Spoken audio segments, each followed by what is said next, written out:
The Nintendo GameCube has my favorite hardware design of any video game console. Today, we're going to take a look at the design philosophy and strategic planning of Nintendo circa 2000 to figure out why exactly the GameCube is a cube. Broadly speaking, there are 4 factors at play here: dynamic pricing, demographic appeal, development support, and device functionality. The GameCube needed to be cubular for 4 reasons.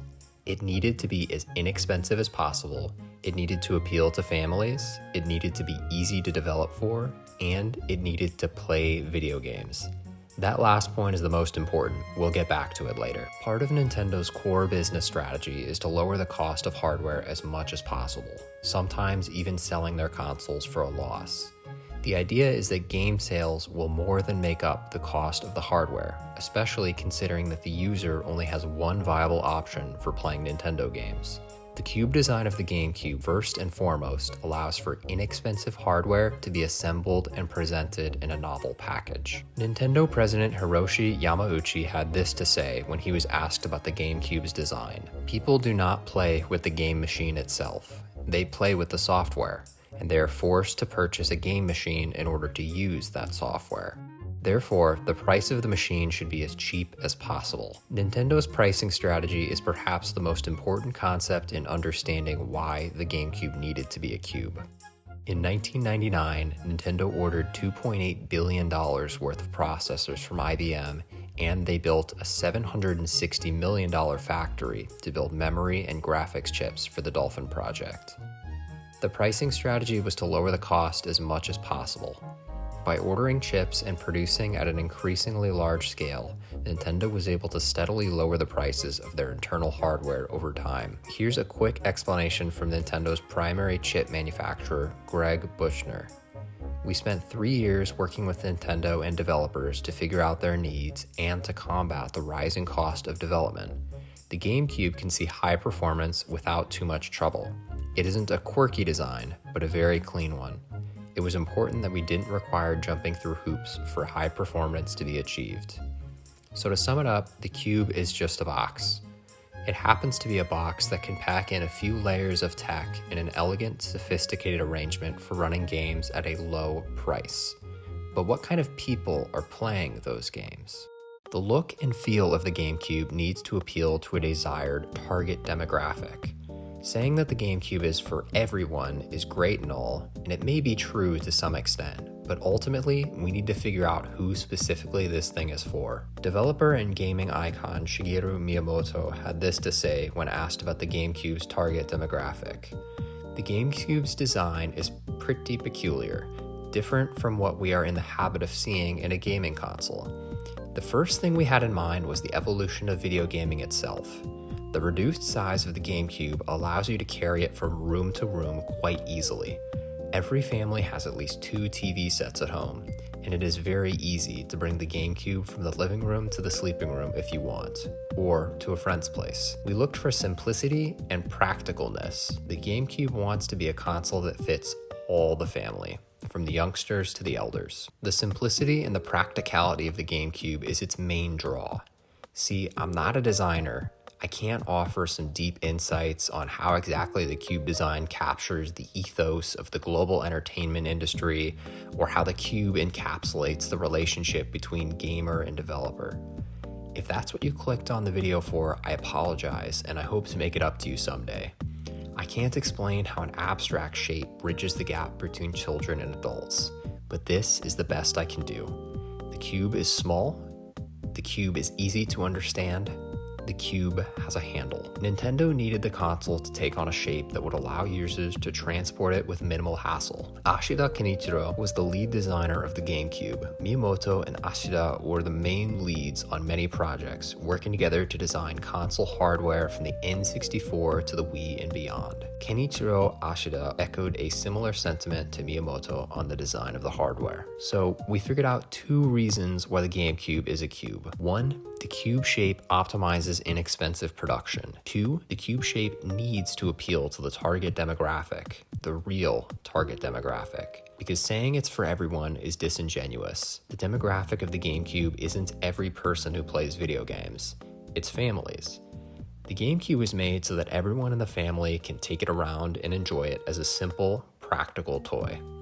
This isn't a piece of tech for hardware gamers, and we'll see more on that later. So now that we've identified the target demographic, we need to pivot from looking at the people playing these games to the people making them. We know that the box is a cheap, efficient storage mechanism and that it was designed to meet the needs of the average family.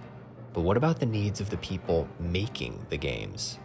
According to a design article written by Hara Yoshiko in 2000, Nintendo's designers said their primary goal was not so much to wow users with novel technology as to make the job of writing games for the system as easy as possible. So how does one do that? In non-technical terms, the team at Nintendo focused the Dolphin project on the developers by working directly with devs as much as possible. Genyo Takeda, director of research and development at Nintendo in 2001, stated, "The primary goal with the GameCube was to create a hardware platform upon which software developers could write state-of-the-art games with relative ease. Unlike the N64, a technology-oriented console that asked game creators to make their feet fit our shoes. Through discussion, we could establish a good relationship with these developers because the partners in Silicon Valley are mostly the same members who worked for the N64. We told them, let's achieve what we could not do with the N64. Both the engineering and design teams were on the same page. The focus for the console needed to be on the developer as much as the gamer, because ultimately, both the game creator and the end user are both directly affected by the game machine." Miyamoto sums this up nicely here. "I was involved with the hardware design of this product too, and I myself designed this hardware with a wish that this is going to be played by all family members, from small children to older people, small children and their grandparents. And we really want GameCube to become the platform where unique games are going to be introduced. We made the hardware design and architecture so that it will become the most accepted machines for developers to make software for." I hope these excerpts helped to explain the third reason for the cubiness of the titular contraption. The GameCube was a box made for playing games and making games. So now that we know that this box is cheap, simple, and practical, both for its target demographic and its intermediate user, there's one more question we need to ask to figure out why the GameCube is a cube. What core problem did Nintendo solve with the release of their home entertainment console in 2001? The answer? Playing video games. Please hear me out. I'm not trying to make a silly joke here. I really mean this when I say it. The Nintendo GameCube was designed to play video games. When we consider Nintendo's competitors at the time, mainly Microsoft and Sony, we see two rivals who were dead set on creating gaming consoles with more than gaming in mind. The Xbox and PlayStation teams were both concerned with developing their consoles as multimedia machines, while other companies reacted to the dot-com bubble era with a frenzied rush toward the future. Nintendo held fast to their core business strategy, making great games. The competition started to create products with optical drives, music players, internet access, motion controls, and a long list of other accessories. Sure, Nintendo would take bits and pieces of this and even make some innovations of their own for future consoles, but at the end of the day, Nintendo knew in 2001 that they had no business making a multimedia device at that time. Xbox and Sony, while touted as being superior companies, made gimmicky products that people hardly use today. The GameCube and its offspring, the Nintendo Wii, has still stuck around,